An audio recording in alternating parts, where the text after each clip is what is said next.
see. I'll send you guys a link as well. Yeah, for sure. Let me get this link out to the community, to the people. Beautiful. Okay. Copy link. So we do this. Twitter. It's currently on unlisted for now. I think if you have. Fuck. If you have trouble going in, let me know, and I'll should be unlisted. Cool.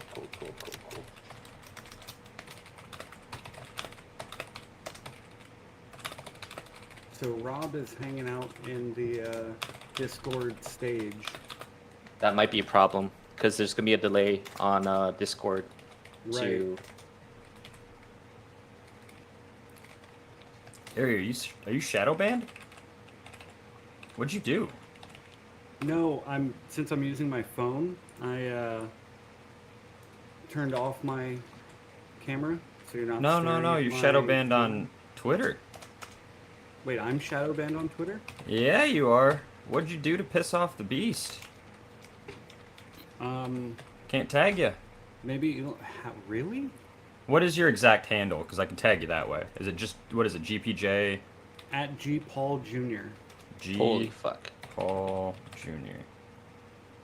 Wow, dude, you are literally shadow banned. That's crazy. Huh. Wild.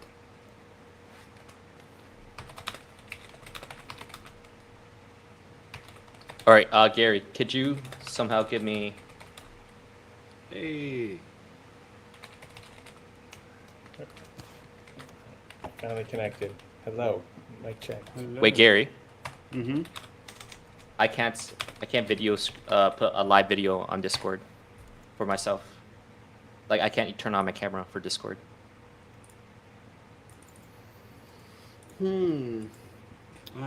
Okay. Then. Do you have another OBS stream that you can go live No, on 'cause Discord? I'm using my OBS for my camera. That your camera. I see. Well, we can just pivot over to the AMA stage. We'll get this figured out one day.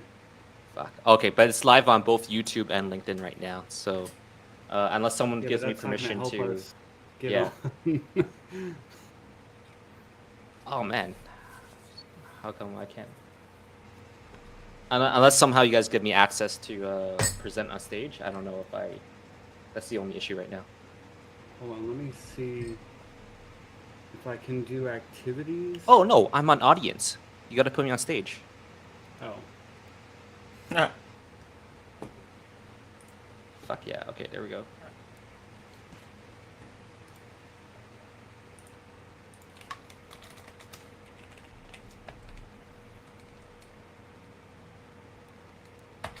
Huzzah. Okay.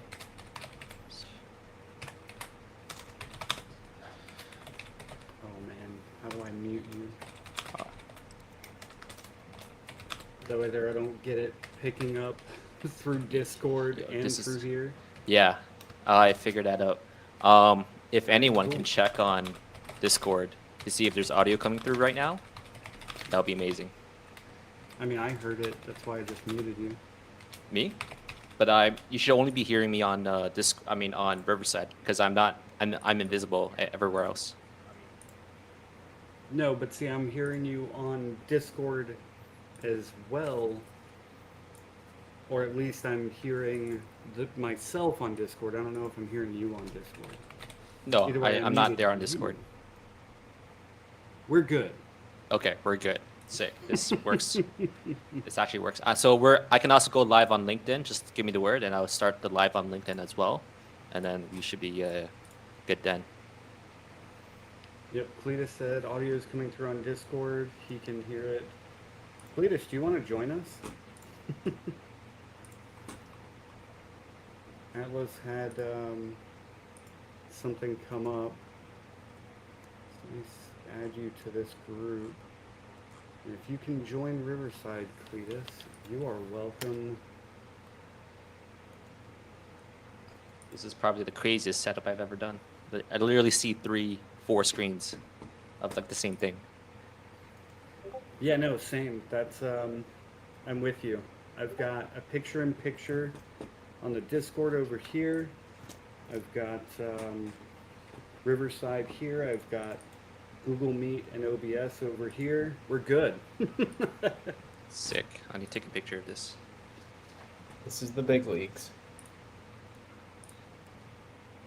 We're doing things. So give it a minute or two more to see if Cletus can join us. Rob, by the way, again, I'm kind of invisible for everywhere else, so just I'm just not here.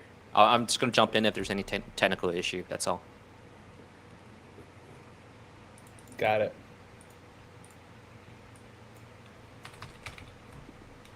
Have we shared out the link on Twitter, and then we'll get started? Okay. If you want, you could try putting the YouTube link on Twitter. Actually, I should try making this public. All right. YouTube. Yeah, you can, sure. All right, I'll try. I'm not going to be watching comments on YouTube or anything like that. I'm just watching our stage QA. Yeah.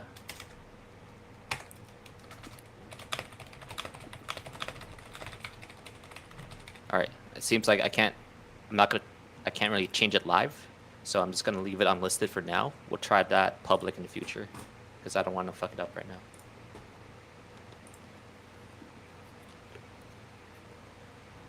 But when you guys are ready to start, let me know, and I'll hit the live button for LinkedIn.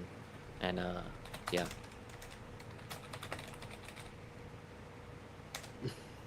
You blame me for being shadow banned? I didn't Yes. do it, man. Wait, that's not me. Paul has 2 L's. Yeah, I know. I had to. That's why I tagged you a second time, because that was the wrong. That was the wrong G. Paul Jr. All right, I think we're good to go.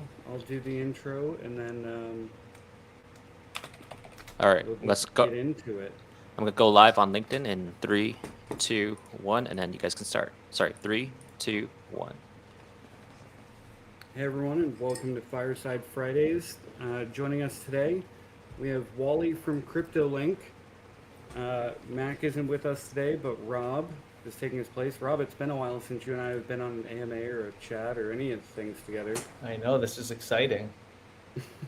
This is exciting. I know I do have colossal shoes to fill, though, for Mac, so I need to Are stay you saying focused he has here. clown shoes? Is that... I think that's what he was saying. But no, so happy to be here. And Wally, is it? Pleasure to What is up, to Rob? connect. I know they get the double dose of Wally and Rob this week. The people do so. Right? Twice in 1 week. Let's go. Yeah, exactly.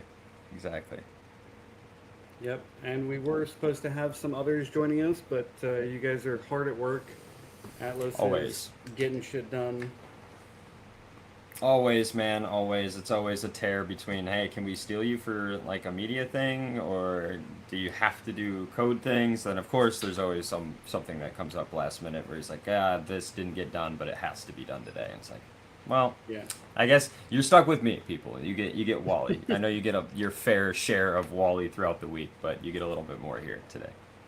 Well, I mean, it's exciting. You guys are back. You went to Europe for an off-site, first in-person meetup for all of the CryptoLink team. So that's exciting. Yeah, man. I mean, it was a long time coming. I mean, when you're working with people for over a year that you haven't actually been able to shake their hand, sit down, have dinner with, have a beer with, like just converse as a normal human face to face, it's definitely something that was needed for sure, but I think we got so much more out of it than we even knew we were going to get out of it. I mean, we went through probably 400, 500 sticky notes. So sorry to the sticky notes out there, the sticky note community, because we ravaged them. They're everywhere in that Airbnb. We got a lot done from a strategic planning, setting up processes, reformulating the sales team, doing a whole bunch of stuff there. Big picture things, little picture things, kind of breaking down, obviously with the 5-man team, doing a lot of the Wally, the marketing exec hat is on, and then okay, now Wally, the marketing employee hat is on because we do both, right? So we did a lot of that, a lot of those exercises, which was good. And then just in general, man, it was awesome to hang out with those guys for a week. So we spent, 4 days in Spain in an Airbnb together where we all lived in the same place, and then we worked in the same place for 4 days. And not again, I tell everybody, not only didn't we not kill each other, but I think we actually enjoyed it, man. It was a great time. We sat around, played a little bit of poker in the evenings, walked around, where we were at, and saw some sights and all that good stuff. So it was an incredible trip. We'll definitely be. I know Cletus and I both want to make our way back across the pond sooner than later to go hang out with those guys again. So did you actually get up and run every morning? So that was definitely the plan. It didn't happen, but only because, and I'll tell you, it was a game time decision every time not to, only because we were averaging somewhere between like 25 and 35,000 steps a day, just in walking. So we would go, we'd hammer out our offsite work, and then we'd go just explore. We'd just start walking. And anybody that has been to the Barcelona area of Spain in the middle of the summer, you know how absolutely scorching that place can get. I mean, it is. I live in South Carolina. I thought it was hot here. It is not hot here. It's hot there. That's a whole nother level of heat, man. I mean, because you're in the city and things like that as well. So stagnant air. So we did a lot of walking around. We definitely got our steps in the evening time as opposed to the morning time. So. Yep, we're looking forward to our first offsite when it's eventually able to happen. We've had a handful of our team meet in person, and Rob's the only one left that went on that trip now. Really? When was this? That was down in Miami. November or December. It was like Oh, Beginning that's of- right. That's right. yeah, beginning of December then, and yeah, it was. You can't I don't have to tell you, you can't replicate that just energy when you're having face-to-face discourse. It's a whole different ball game and playing field and nuances to conversation. So, yeah, and to mix in entertainment and education, and just kind of socializing, getting to know each other, because you don't cover a lot of things when you're just in virtual meetups. I mean, Gary's great at water cooler time, scheduled or not. Sometimes it just happens organically, but it's different. It's just different, remote Yeah. versus. It really is. Yeah, it's definitely, for leading Gauss, it's definitely been one of the biggest challenges of the last year, building a remote first team and building out an actual team. When you don't get to see everyone every day or even every week or whatever, like we've never met in person as a team. I think we work really well together in spite of that, but I'm looking forward to getting to that point where we can do that. So I'm excited Yeah, for you guys. we felt the same way. Like we worked really well for the last year, being completely, mobile, digital, whatever, people all over the damn world. But there's just something after you hang out in person, right? Especially when you take a week like that, and it's just not a one-off meetup or anything like that. We took a whole week to hang out with each other, but you come out of it not only as co-workers and people working on the same project, but even though we considered ourselves friends before that, I mean, it just takes that next step of like, hey, these guys are actually friends now. You know what I mean? So there's a little different level of understanding of who each other are now now that we've gotten back from that trip. And it's the little anecdotes here and there too that are super great. Little stories that happen, little things, people telling one-off stories that they never told before on Discord. So it was a phenomenal trip. I definitely hope you guys can have yours, sooner than later, because I think it's incredibly productive for any team, especially in this space, man, where everybody's all mobile. Got to get together at least once a year. Right. Did you Yeah, document it? Dude, so this is a heartbreaker for me. So I documented the whole thing. I got awesome time-lapse videos. I had audio bits. I had clips of us playing poker, just hanging out, going to the bar. Phone got stolen I in know Paris. where you're going with it. Yeah, I remembered. As Phone soon as got that- stolen in Paris. Yeah, this is, I mean, dude, absolutely heartbreaking. So, yeah, for those who are listening that don't know, for a lot of people in our community do know, I was without a phone for a week after that trip because what ended up happening, it was an absolute cluster coming home from Italy. So obviously we show up to the airport in the morning, and Cletus and I had a British air flight from where we were at in Italy to London to connect back to the States.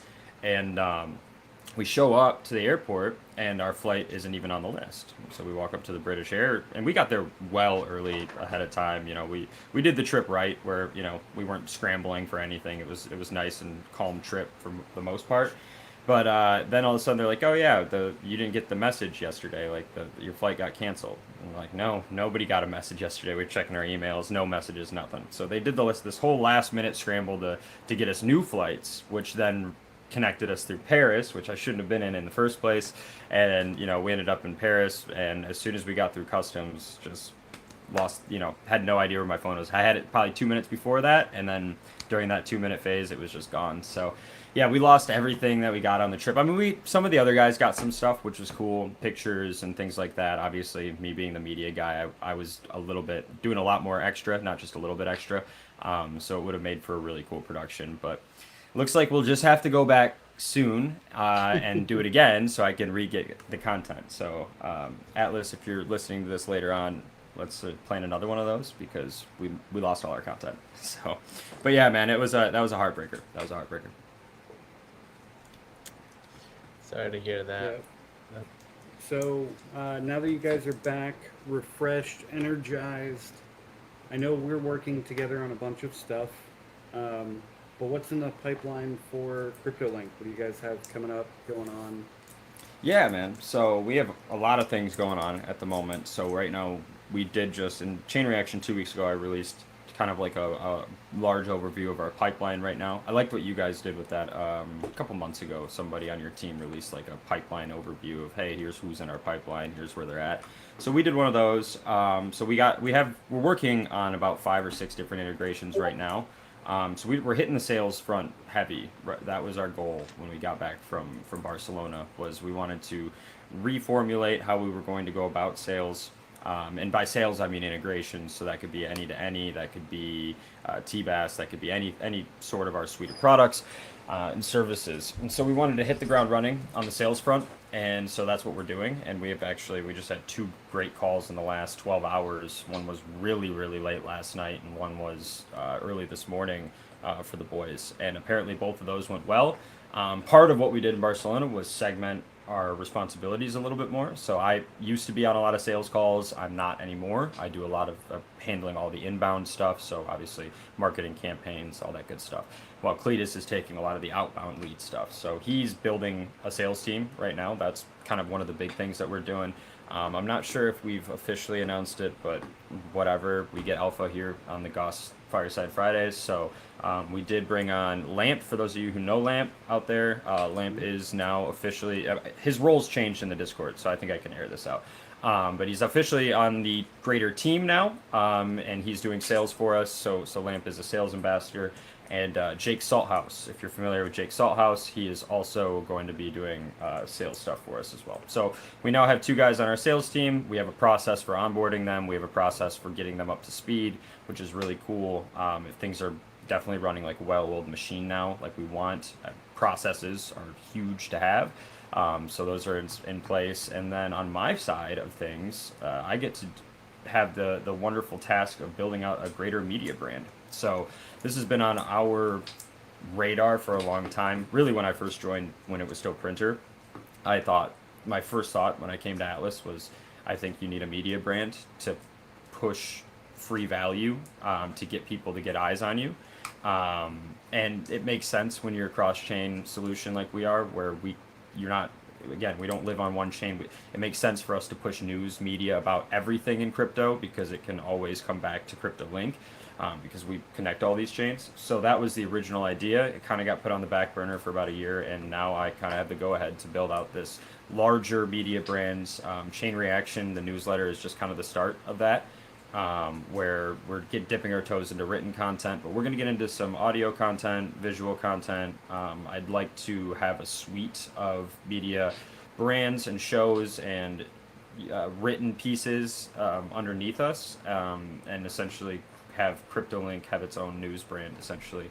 I like to call it a media brand instead of a news brand because it'll be a multitude of different things. But that's what we're going to start building out on my end for the rest of the quarter. So building out the branding for that, deciding how we want to structure it. Where does Chain Reaction fall in that? Do we want to use the Chain Reaction name as our media brand, or do we want to go a little bit of a different route with it and just use Chain Reaction as a product of that? So we're hashing all of those things out right now, but dipping our toes into media is going to be something we're doing in this quarter, and I'm super excited because that's like my domain. So That's super exciting, and something we talk about every week with other brands and companies. Yep. So it's exciting to hear that. Did you guys a lot of time to hash some of that stuff out when you were on the trip, or is this kind yeah, of so a lot of it was pocket? just, it kind of came out of we were hashing out of our processes and things like that, and then it was, all right, well, where do we take marketing, right? Because sales is pretty, it's a lot of work, but you know how to set up a sales team, right? Intuitively, you're like, okay, well, here's our processes, here's how we close a sale, here's what we've done for the last year that's worked. Marketing a little bit more convoluted, especially in this space where marketing, I mean, traditional marketing sucks outside of Web3, and I don't think it has as much of an effect, especially for smaller companies. But in Web3 specifically, it's miserable. Like if you wanted to go push an ad campaign and try to push that out, paid marketing or, pay per click or something like that, it's going to be a disaster show for you. So we were hashing out what's going to work, right? And, a lot of the two devs in the room really wanted to pick my brain on what I thought, because this is that offsite was the first time that we got to sit down and kind of explore each other's domains a little bit as well, as opposed to just the devs being fully focused on dev stuff. So they're picking my brain on, hey, well, how exactly do we market this at this point, now that we can talk about this? But I was like, hey guys, like, traditional marketing's dead. We got to find a way to push free value to people. I think free value is massive. Don't try to sell. Build a brand that's not trying to sell people something, and just have it connect back to your brand that is selling people something. And that's going to be our main focus, and that's kind of how we came around to that conclusion. Amazing. So, and I love this, and I don't want to take it too far down the rabbit trail that we usually talk about, but when you're doing a lot of these shows or any kind of content, obviously you don't want to commercialize it. It's not going to be about CryptoLink, but you also do want to kind of brand it, put your stamp on. So I don't think I've asked you this since like one of the first times we interacted, but if you're doing a show and you have to, for an audience that may not be totally targeted to the general public, we'll say, what is your quick little one-liner? I don't even want to say elevator pitch because it's got to be quicker than that. Like CryptoLink, like we do, like what is your quick little one-liner for CryptoLink now that you've been in it for a while? Our one-liner for CryptoLink is breaking down the barriers between chains. That's Atlas's, that's what he loves, that's what he likes. We have a few different brand promises, though, that we did talk about when we were in Barcelona. Breaking down the barriers between chains is one of them. Building a user-first Web3 is our other one that we're now hammering as well. So, again, one of our challenges is coming up with a sexy slogan for CryptoLink when it's so tech heavy, right? I mean, that's really the tough thing, is try to encompass everything we do in a one-line pitch that doesn't sound so general that you're not even interested, right? Because if you go too broad with your one-liner, then people go, well, what do they do, right? If they do everything, what do they do? So, what we kind of have a couple different ones that we target with, but breaking down the barriers between chains is absolutely, that's our layer one building block of what we are, is we connect the different networks, and then our new brand promise that we're going to be hammering in a few different marketing campaigns up here shortly is building a user-first Web3, because I think that's something that people would resonate with, as opposed to founders and projects, scam coins, whatever you want, building the project for themselves as opposed to building something for the people to use blockchain technology. So user-first Web3, breaking down barriers between chains, those are our two that we say all the time now. I really like user first. Yeah, that was my, I figured, especially as a marketing guy, you'd like that, but I hammered that in Barcelona. I was like, listen, guys, I put that on a big ass sticky note. I was like, this is one of our new brand promises. Fight me over it because I'm telling you it's going to work. You know what I mean? Again, nobody builds a user first Web3. Everything in Web3 outside of us, you guys, essentially anybody that our two companies interact with, right? Because we interact with people for a very specific purpose. Oh, did I just unplug something from my audio jack? Hold up. I can still hear you fine. I just got a notification here, gentlemen, that I unplugged something. Testing? You're Can you hear me? good. All right, cool. I couldn't hear you guys. That was it. So, yeah, that everybody else, you know, it's very me first as a founder or treasury first and project first, company first when, you know, maybe we should consider building things that will allow people to actually use the space, right? Right now the space sucks. It's terrible to use. You can't use it. It's segmented. You got to make all these clicks. You got to do all these things, and you're probably going to get scammed. We've talked about this for a year now, right? This is why we do what we do, both of our projects. You know, on our side, it's to enable the fact that people could even use this technology in the first place without losing their minds. And then on your guys' end, it's to enable people to use the technology without losing their banks, right? And their bank accounts and the money they have. So, you know, I think that's the ethos of what our two companies do. And I just felt like user first Web3 was the little marketing verbiage we could use to push that. Yeah, I know we've talked about jargon. I know how Gary feels about Web3. Where are you on Web3? And do you think I know. Do you think that's where we're going to be in 12 months, still using that word? Me or Gary? Because I know how Gary feels. I know how Gary feels. Okay, cool. Yeah. So I know Gary hates the word Web3, but here's my thought on it, right? I think it's not a straight line equation here. And perfect example, what was it? It's called Creator League. Did you guys follow the Creator League thing that happened a couple weeks ago? Or last week? No, Vaguely familiar with it. Yeah. I don't know too much about what Creator League is. I don't want to speak on the actual company or the service I don't even know what it does. I just know that a lot of big time influencers, big time YouTube creators, people not in blockchain were promoting it, right? I think Mr. Beast did a promotion for it or something like that. The idea is that these creator passes, whatever they do, not even sure what they do. They were NFTs. They were ERC 721 contracts on the blockchain. That's what they were. But they weren't being marketed as such. And I know one of the YouTubers or content guys that found out about that, I think he was a professional gamer, as soon as he found out it was an NFT, it was after he'd already promoted it, he did this whole backtrack. He sent this apology tweet to his community simply because he promoted something that he didn't know was an NFT. It's not a scam. Nobody's had any money rugged or stolen or anything like that. It's to my knowledge, a legitimate project, company, whatever. But just because he found out it has NFTs in it, he went on this whole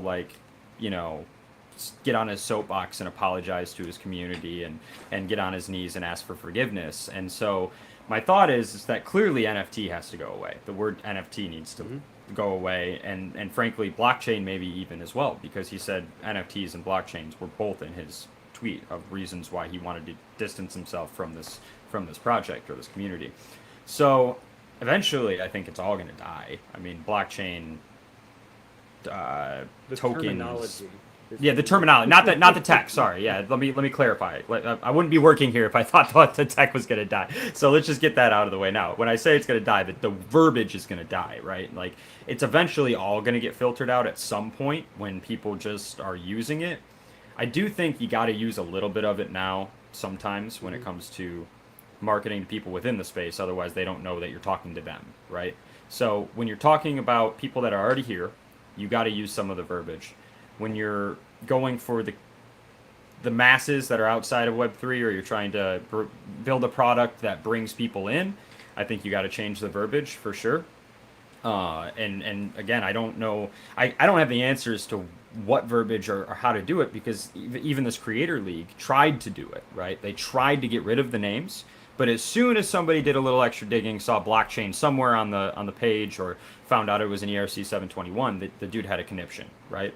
So what's the solution? I'm not 100% positive, because it seems like even if you don't frame it that way, people will find out anyways, and then they'll freak out. Well, sure. And then they'll say you were trying to deceive them. So think I don't know what the answer is. that'll persist for a time. Like when I'm talking to brands and potential clients and things like that, I use digital products a lot. Mm-hmm. um, because that's what they are. Yeah, they're on-chain digital products. I was even just tweeting about. I really think the FTC should step in and just acknowledge digital products as consumer products, which would provide a lot of consumer safety for ownership rights and things like that. But because right now in the U.S. it's different abroad, but in the U.S. Digital products are viewed differently on a state-by-state basis regarding how they're taxed and all that stuff. They should just be consumer products. So what? They're digital, right? But that means that if whatever out there is selling a digital ebook, that they're no longer selling a revocable license to that ebook or that media, which is what we see now, right? You get revocable licenses to movies, music, books, things like that, and you're actually getting a digital product. So that's something I talk about a lot, not necessarily on AMAs, because I think that's the direction it's going. That's the direction I'm talking about it in. So. Yeah, I mean, I think that's a step in the right direction at the very minimum. I think the question then just you gotta wonder, right? How do you stop people from freaking out the moment they find out that it is attached to blockchain? That's the bigger question that I don't think anybody has the answer to, and time heals all wounds. I think is another one of those things. So, right. I think it's just going to take that time, right? And they are still. We also have to acknowledge that the public sentiment, the massive negative stigma, is well earned in this space, right? We still, to this day, have lots of shitcoins, lots of fraud, lots of scam, lots of IP infringement, no accountability for any of it, and that's part of what we're building for. You're building to protect on the user interchange side of things. We need more of that, but we also need to talk about it openly. Because I think that's another big thing. That's another thing I tweet about a lot is, we need accountability and trust in this space. That's the only way we get from point A to point B.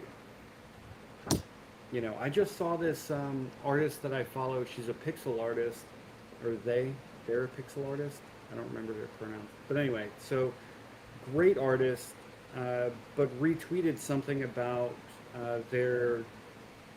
they got approached for some NFT art like a year or two ago or something like that, and were offered a not insignificant amount of money. They passed up on it because NFTs are bad for the environment.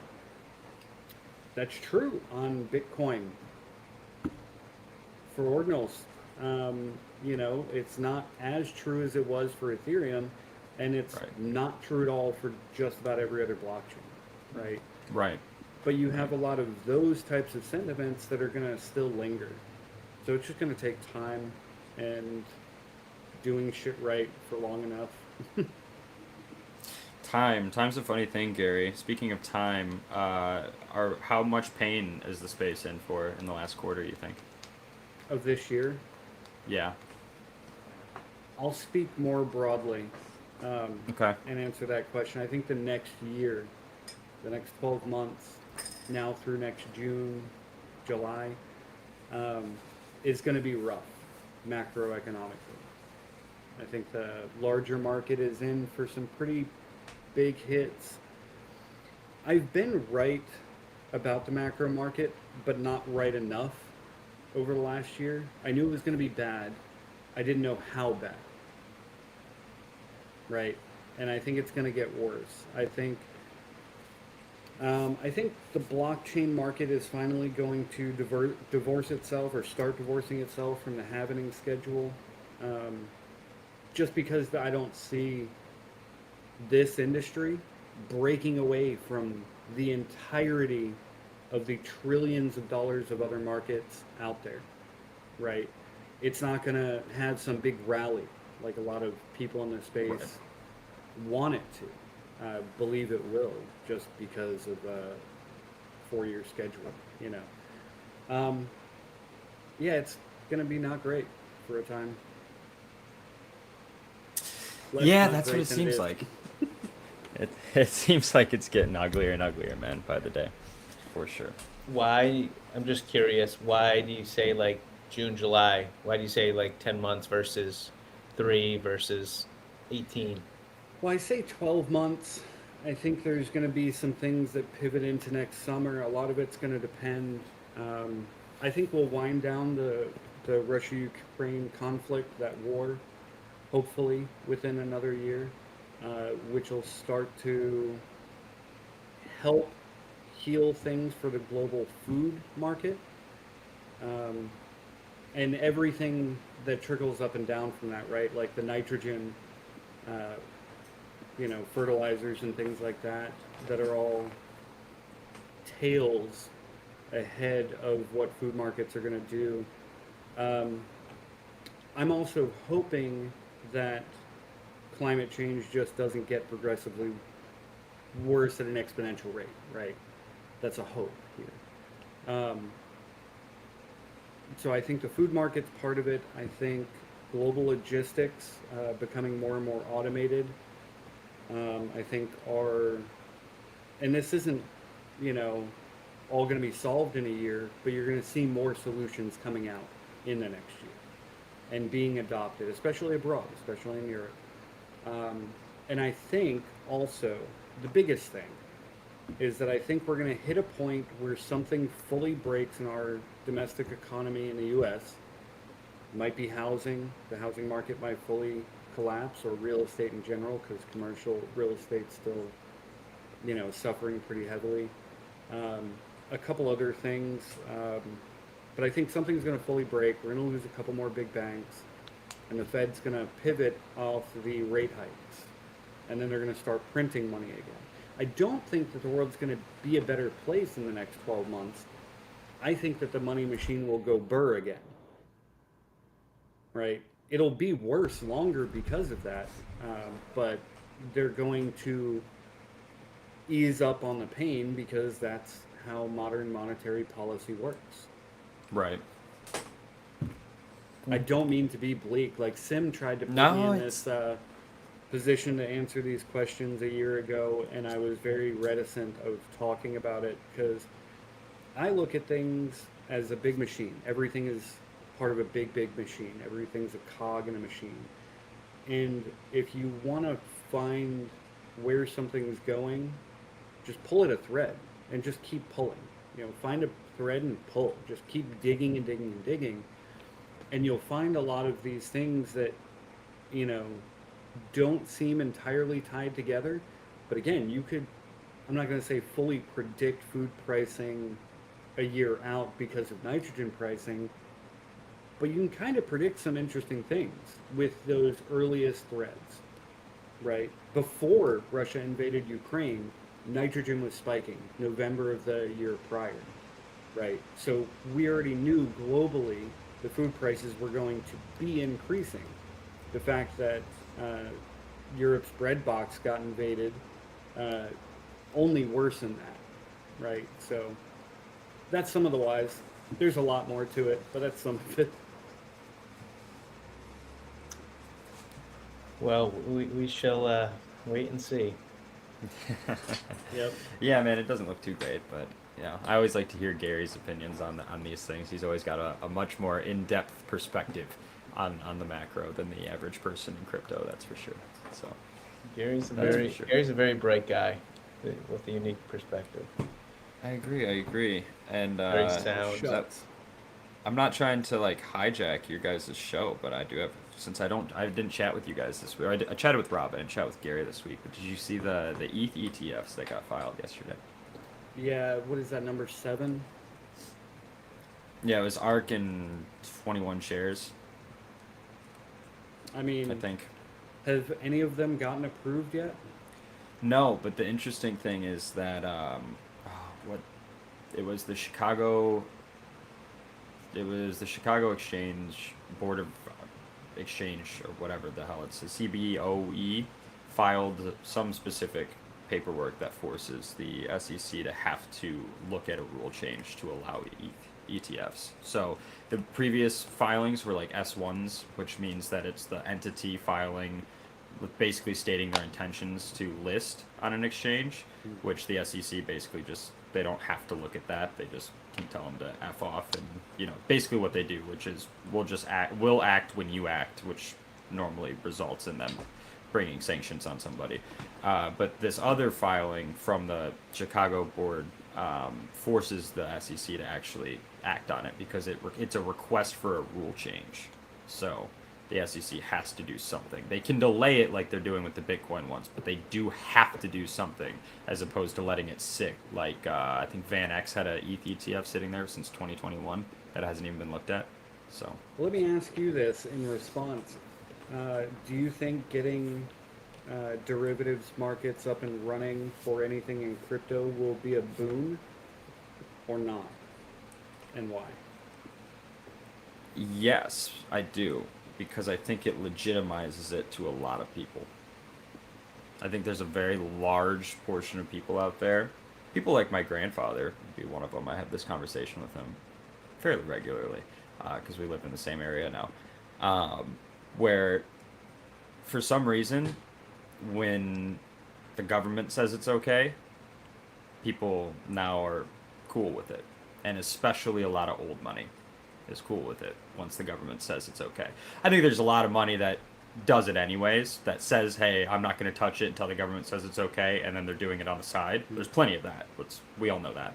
But I do think there's a lot of, even just average, just like, again, people like my grandfather, who's not a billionaire by any means, right? But he invests his money, and he's very traditional in how he does that. I think that approving these ETFs at the very minimum legitimizes crypto to open that door to people like that. I don't know how big the boom's going to be, but I think it definitely opens that door. Do you think it legitimizes crypto or just Bitcoin? I think it legitimizes. That's a great question. I think at the end of the day, if you bring money into ETH, it will find its way elsewhere. Bitcoin, I don't know 100% about. I mean, I'm not a huge Bitcoin maxi by any means. I have a tiny bit. It's not a lot. I'm not diehard on Bitcoin. I like the fact that you can do things on other chains. Bitcoin's just not optimized for everyday use. But I think if you can get money into ETH, I think money can flow elsewhere out of ETH. You see that. The data's there. You can go on DeFi Llama and see when money comes into ETH, it then goes off to these other chains, and then once people want to get out, they come back to ETH and exit, right? It's the same setup every time. And that's why we're so, we want to get to ETH sooner than later, like ASAP yesterday, last year, because again, if you're on ETH as a bridge, then you're in a good position, because everybody needs to come in and out of ETH to exit. And that's how everybody always does it. I don't know why that's why people do it. They're spending $40 on gas sometimes. I think it's egregious. Like, I don't use ETH. I use L2s primarily, or other L1s that are more optimized. You know what I mean? But ETH with the gas, it's like, I don't know why people want to go in and out of it all the time. But I do think when the money gets there, it tends to find its way to other places. Because you start with the mid money. The Bored Apes are on ETH, right? It's like the middle rich kids club. That's where they're hanging out. That's why there's so much money there. And you don't need a million of them to have millions of dollars, right? You need a couple thousand of them to have a couple $1,000,000, and that's a lot of money. It's a lot of money. So, last question on that, and you're the one who started down this ETF track, but I'm glad to explore it.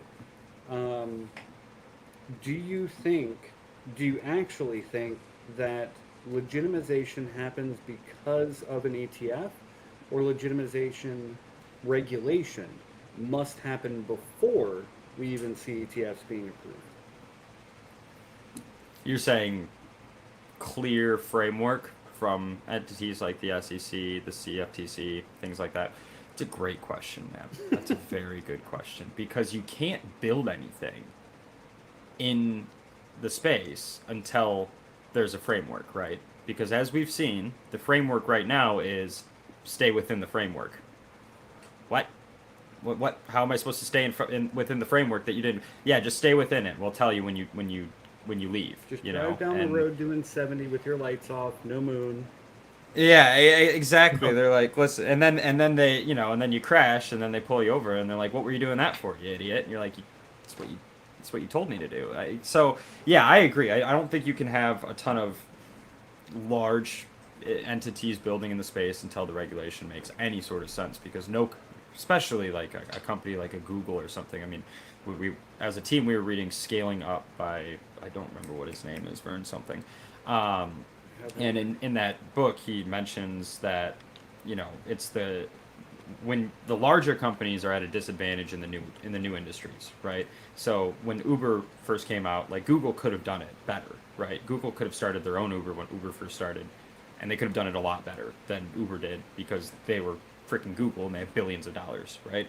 But what Google couldn't do is take the legal risk on the regulation, because Uber was the ride sharing space was so new, there wasn't regulations around it, there weren't any laws, they didn't know the liabilities around it with their drivers and things like that. So Google couldn't take the risk of getting involved, right? They could have taken over that entire market, but they couldn't get involved until they knew that it was safe to get involved in. So I think that does speak to your point, where until the framework's there, the big boys aren't going to come in, right? That's where people like us toe the line a little bit, and we're here a little bit early to try to carve out our share. But that's the risk you take, I think, when you're getting in early. I think we're getting into the chicken and the egg thing with the ETF versus the regulation framework and what needs to come first. The ETF comes first. Now there's money. Now big companies want to get involved because there's money there. And now you might have pressure on the SEC to build that framework, because once a company like Google or a company like Amazon comes knocking on the door to those guys, it's a little bit of a different story than like Coinbase knocking on the door to those guys, right? You're talking, different types of respect levels there. So when you have Amazon saying, hey, figure it out because we want to go build there, I think there might be a little bit more pressure. A little foot might go on the gas to get that framework out. But when it's Coinbase knocking on your door 27 times in a year, they don't give a shit. They're like, go away, because we're not concerned. The big dogs aren't ready yet. So again, chicken or the egg, Yep. maybe both at the same time, to be honest with you, Well, and so- they might feed off each other. So you asked a question. I led you down this line of questioning to get to the answer that I wanted to get to. So I think a lot of people agree with that you need some sort of regulatory framework or legitimacy prior to derivatives markets forming, right? But that said, I think the more ETFs are filed, the more it does start to put more pressure on that other part. So I'm excited for that, not because I see it happening, but because it's putting pressure on the regulatory side of things. Right. My only concern, and as I was talking about earlier, is that I don't want to see us make bad regulations, which is very likely. I think the FTC needs to step in more than anyone else, and they're underfunded and timid and whatever else, because you have the SEC, you have the CFTC, both kind of vying for it being a security or commodity. I think the FTC needs to step in and take a larger role in the whole conversation. That's what I'd like to see. Excited, but not because I think it's going to happen. Answer your question. Yeah, no, I agree. I think at the end of the day, it puts pressure on multiple parties to do something, which is better than nothing, right? Hopefully That's do what something. Right. We've been stuck with a whole lot of nothing on the regulatory end for the last since crypto's existence. So, Right. it'd be You nice to get mentioned some sort Uber, right? Yeah. I think that's another interesting example, because you're right. Nobody else could have done what they did. And rather infamously, the founder of Uber didn't just skirt or bend some laws and regulations, just literally broke them repeatedly. That's part of why he was eventually ousted, which is definitely not something that a large company could do, something that I would defend. Like, he wasn't, you can operate in a gray area without, crossing a line. he just crossed lines gladly. Um, I think crypto operates in this gray area. I think you have a lot of people pushing on this thing, saying, give us regulations. But you need more of that, in my opinion, than you do more of the overt crossing the line, which is a lot of what we have. And unfortunately, he's still doing just fine. Right. His net worth is significant because we reward that.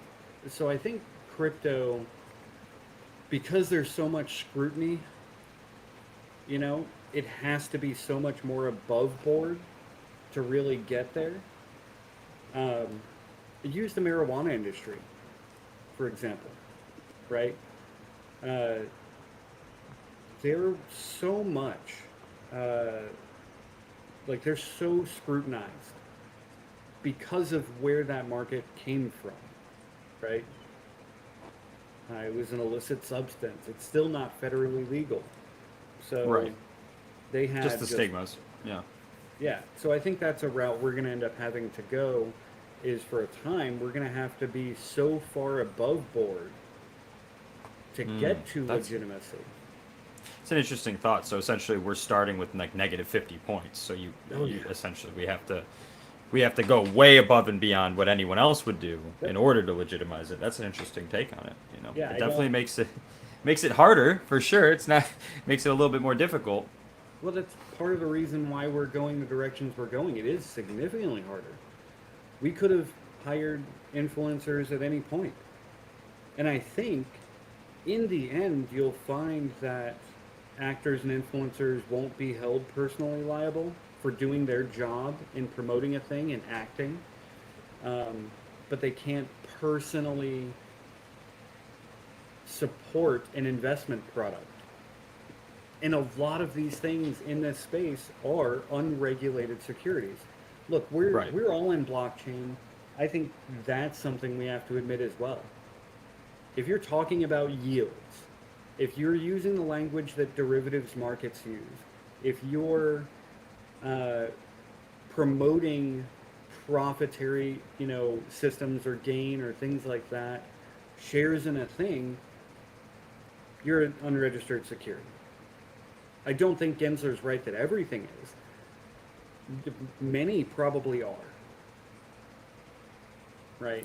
It's an interesting thought, and I think it's extra interesting because there's so many new things in blockchain that blur those lines even more, right? So how do you discern between our validators? A perfect example, right? The decentralized validators, perfect example, right? So people running a sort of software, right, and then getting rewarded back for that, not necessarily, again, not a percentage of revenue, just us rewarding for decentralizing the network. You get into a lot of gray areas there, for sure. And we all know what it could smell like, it could look like, but at the end of the day, there is no framework for that, right? I think that's the important thing, is that they need to take a long, hard look at some of these different ways that this technology is used and say, we don't have the framework to even decide at the moment, because it's so different from anything that exists within the existing framework that you can't even fit these things into certain categories. They need their own category with their own set of rules, right? I mean, how different is it though? Again, really? Because I think you're going to see that there's a gradient. Some things are securities, some are currencies, some are just products. Right? How different? No, I think, yeah. I mean, realistically, how different is it? You have magic cards, you have stocks, and you have money. Right. Yeah, but I mean, again, you look at decentralized validator networks and tell me what box that can fit into. I don't necessarily think they fit into a specific box. Right. Is this better, Lamp? Can you hear me better? Is Lamp giving you crap? Is that Yeah. what I couldn't tell what was going on there. So is it? Oh, we're in stage QA. Is that where this is going on? I see. An under the radar riff going on. I Well, see. I have a I couple see. choices, Lamp. I can either have this in the way of like everyone. There we go. I can just turn my camera off. You need like a boom coming from behind you, I think is what needs to happen. Right. and it just sits like But right this above is your. what we got. So this is where I'm at. Oh, and now we Lamp, give him a break, man. now it's gonna be in the camera. Nope, there. Good. Ferret wants you to talk about the Noble Swap launch party. Are we having a party? We're am I always invited? having a party. Alex could probably turn me up.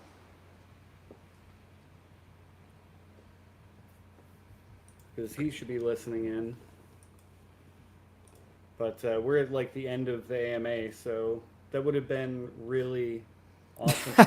I don't have volume to turn up, Cletus. I have like this volume. You see this right here? That's called gain.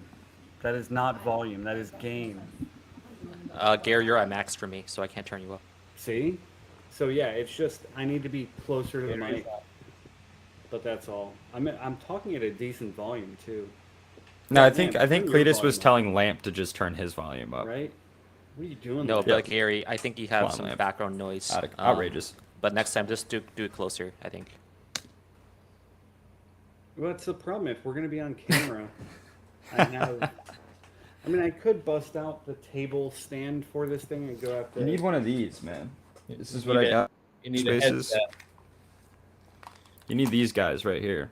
It's got like a plugs into your phone right here, and then this guy's like a little lapel mic, just clips on Hold on. right there. Boom. So this is what I was using for the space on Monday, Rob. Hold on. Here we go. Oh, yeah, it's I have. you sounded good. Pretty cool. Comes with 2 of them. It's like $100. No. Yep. Yeah, it comes with 2 mics and then the one thing that plugs into the phone. But yeah, in theory, you could do like a podcast with it where you plug it into your phone and then give the other person one of the lapels. And I like yeah, that. yeah, it's nifty. It's nifty. What brand is that? Hollyland. Hollyland. There we go. Boom. It's Alright. backwards, but you can figure it out. We're pros at reading backwards stuff I now saw because it Gary. straight. It's showing I up saw it normal right. for me. Yeah, that doesn't surprise me. Wait, it was straight for you guys? So Yeah. I don't know how Riverside. I don't know how this whole software works. It's mirroring some of us. I don't know what's going on. No, that's what I said earlier. Because here you go. Just throw people off. All right.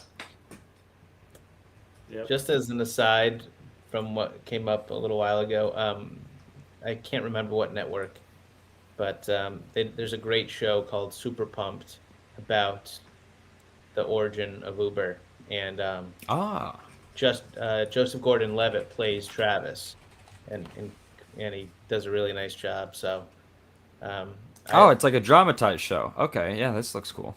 I'll have to check this out. I like binged it on a plane a few months ago. Yeah, it was very well done. I didn't It's a finish. fascinating startup story, man, to say the least. Like Gary It said. I'm not knocking success. That's not what I was doing. I am, No, not at all. I'm criticizing someone of breaking the law, for breaking the law, but and getting away with it. Yeah. Oh, very, very much so. Got away with it. Yep. I would say he definitely got away with it, considering I took an Uber to and from the airports when I was in Europe. So I would say he's doing just fine. But again, I guess the point though I made by bringing up Uber specifically was that just in new industries where there is no framework or regulation, it's very hard for the big dogs to come in early before that for obvious reasons. They have way too much money to lose, right? Right. Or that, like, look at Airbnb is another one. There are laws around that, and a new disruptive startup skirts that. Right. What Uber and Airbnb both kind of did is turn those regulated industries on their head, because there are bed taxes, there are plenty of laws around temporary lodging, but not owner or individual rented out, right? That's what those things did. They created a marketplace for people to offer their own thing. If a company went in, if you or I started a company and we bought 1,000 homes and did temporary rentals with it, you're probably going to run into a number of laws. Right. You're going to fall under all the same laws and regulations hotels would fall under at that point. Yeah. Right. So that's part of what they did, right? Anyway, I love looking at businesses and how they work and what makes them tick, and how they succeeded. I love those stories. So familiar with No, it's all all the very usual interesting suspects. stuff. Yeah, no doubt, no doubt. Any So unusual this, suspects like Mark Randolph and Netflix, I would consider that an oh yeah, atypical story, but that's an interesting one too. I mean, even from a consumer standpoint, watching the evolution of Netflix is a fascinating one, right? Because it started with, hey, it's this company that'll mail you movies for a week, and then it turned into, okay, like now there's this thing called, there's this company that has vending machines, the Redbox, right? And started with that, and then Netflix was like, not to be outdone, we're just moving all of our stuff onto the internet. And you saw that all happen in the span of what, 5, 6 years? I think yep. it was 7 years. But It's he wild, knew it was headed absolutely in wild. that direction from like day one. They wanted to do the DVD thing because it just made sense. It was an interesting business to work backwards from for him. But he always knew he was going toward the internet. But super interesting individual in business. Yeah, it's a fascinating case study. And that's when the No doubt. classic Blockbuster could have bought them for, I think it was Oh, like 40 or 50 uh, million or Yeah, something. 20 or And they 40, I passed. think. Something like that. Pennies. Right. Um, now one exists and one doesn't. So, interestingly, yeah. I follow him on TikTok. Um, he recently, somebody asked him if he pays for Netflix, and he does. Everybody at Netflix pays for Netflix. If he could go back and do it again, he would 100% change that. Because it's more You important to have your workers using your product right. than it was for that extra revenue, right?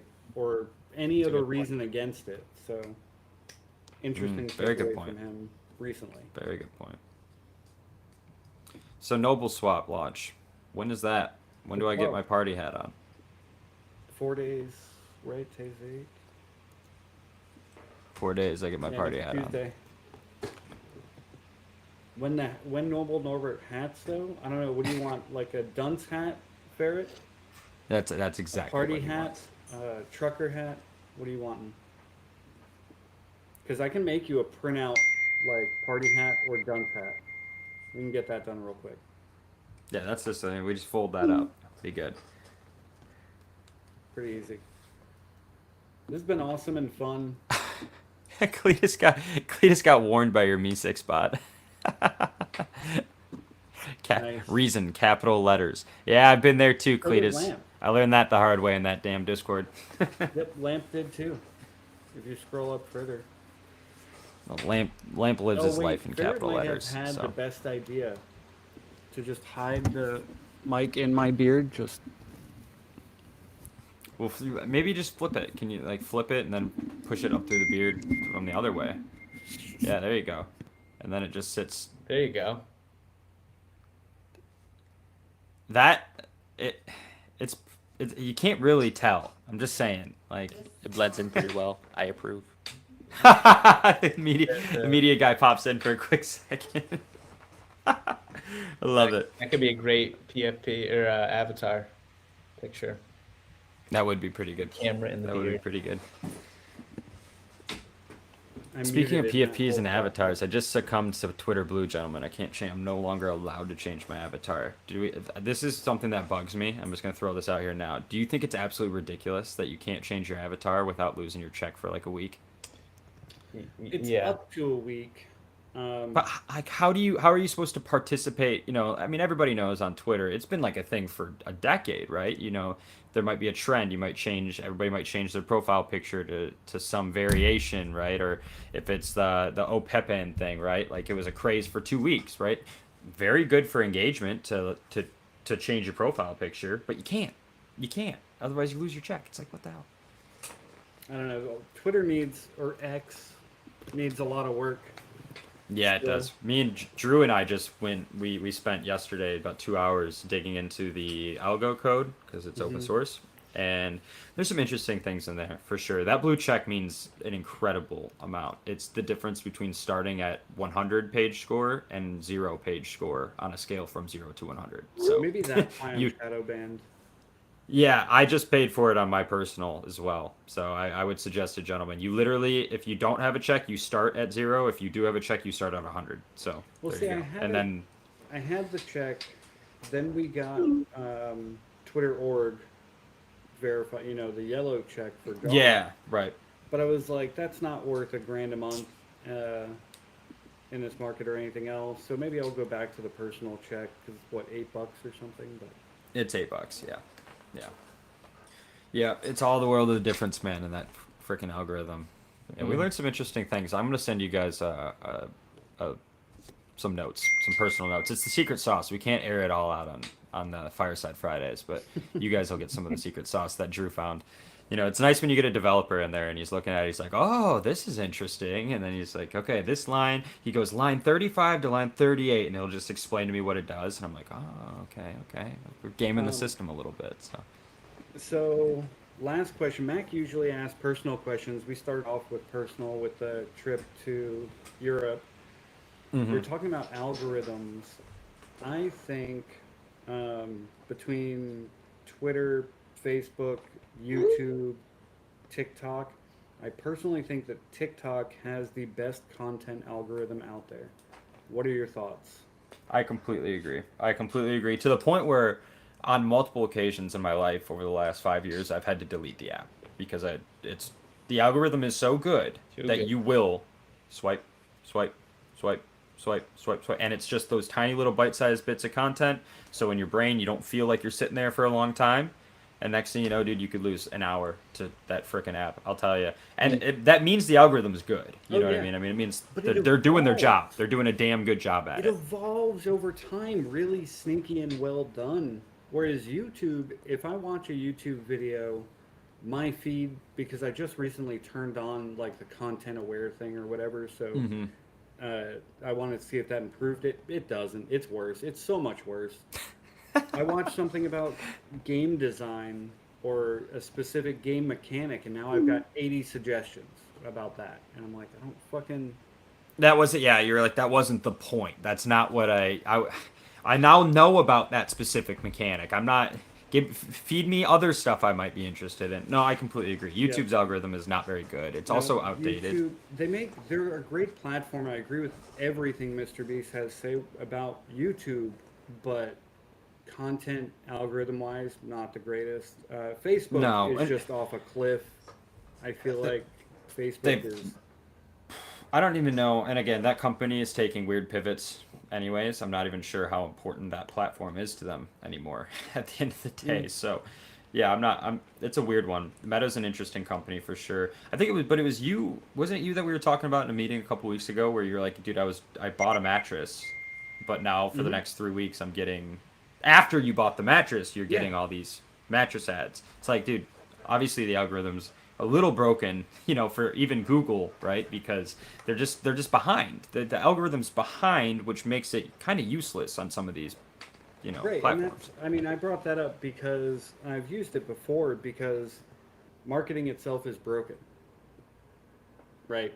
Like, yeah, I bought this mattress and I bought it a while ago, but saw ads for mattresses for a while after that. And why?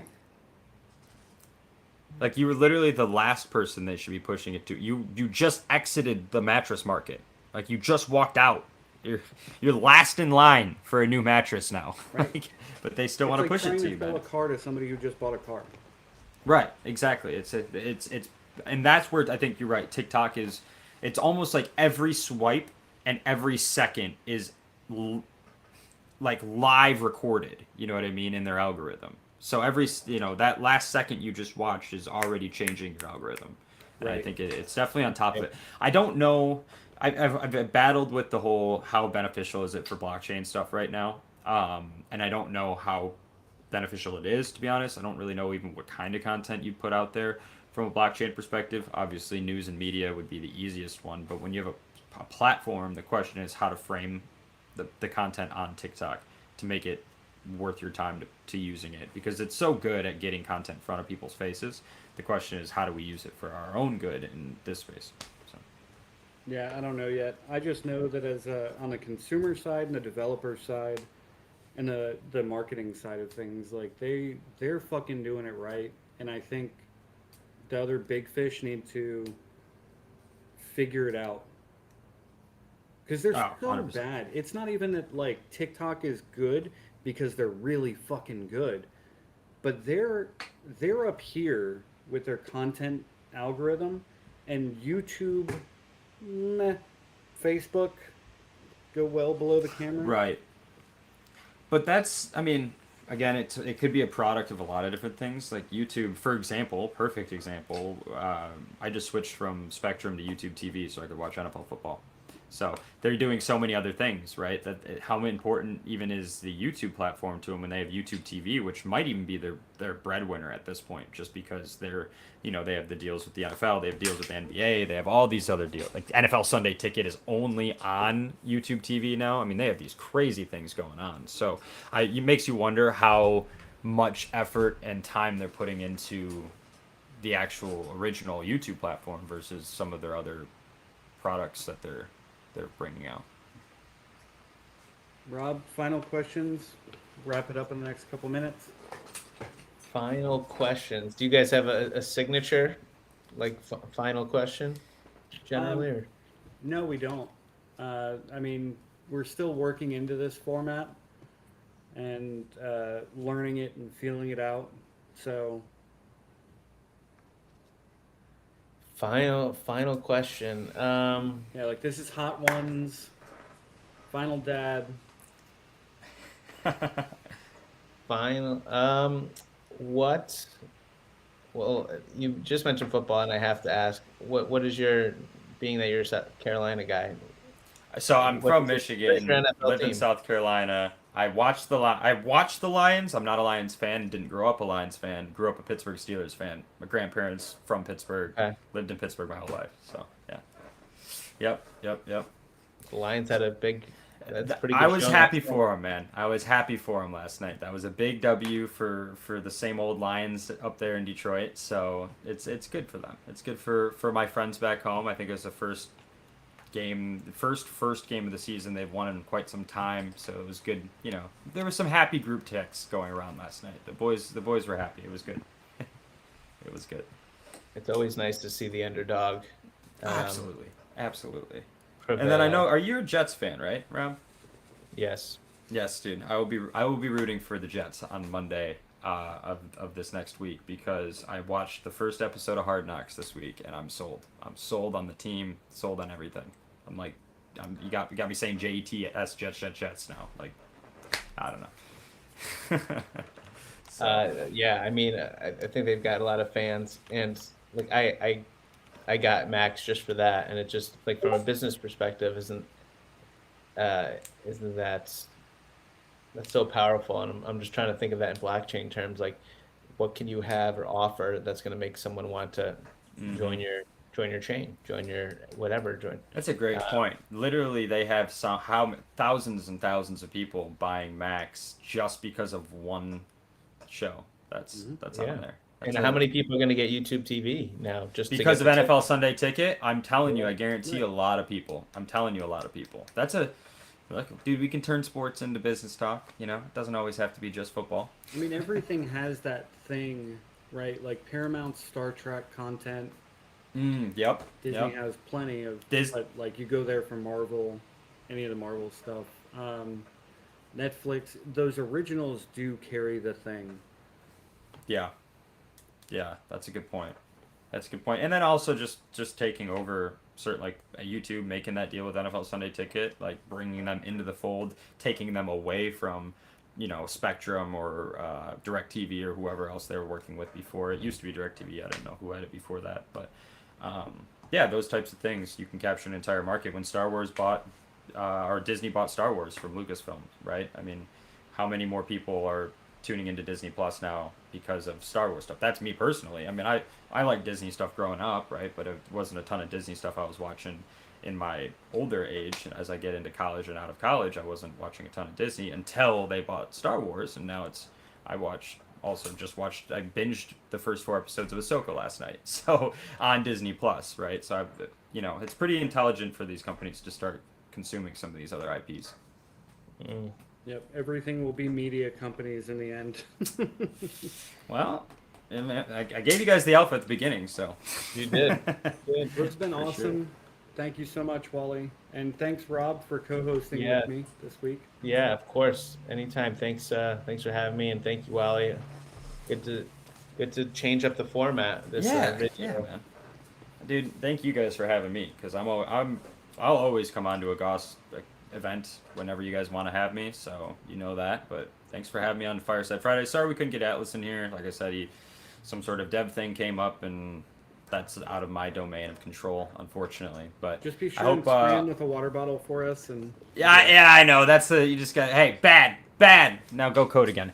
That's how we handle our devs. But no, man, thanks for having me on, guys. And again, just let me know when you want me back. I'll come back every Friday. I don't care. Awesome. And thanks, Alex, for being in the background and producing. Yeah, shout out to Alex, man. You guys got a good one in Alex, man. Yep. He's got you guys hooked up to all the different platforms. we I got to got talk to that Alex on, Alex about that. I think we got it on LinkedIn, YouTube. Did we get Twitter, Alex? I don't think I think Twitter was a problem, so I took that off for now, from last time. Last Well, we'll question figure for out Twitter Alex. next time. Do we still get hold music intro and outro? Later down the line. People can't hear me, by the way. People cannot hear me, so later down the Oh, line. Oh, every time. I didn't know that. hilarious. So That's we're having funny. a conversation with Alex and nobody else can hear him. That's good. That's That's cool. Yeah. All right. All right, I'm gonna Well, close have it. a great week, and- everyone. Hey, take care, guys. Appreciate you. Bye, guys. Thank you. Cheers.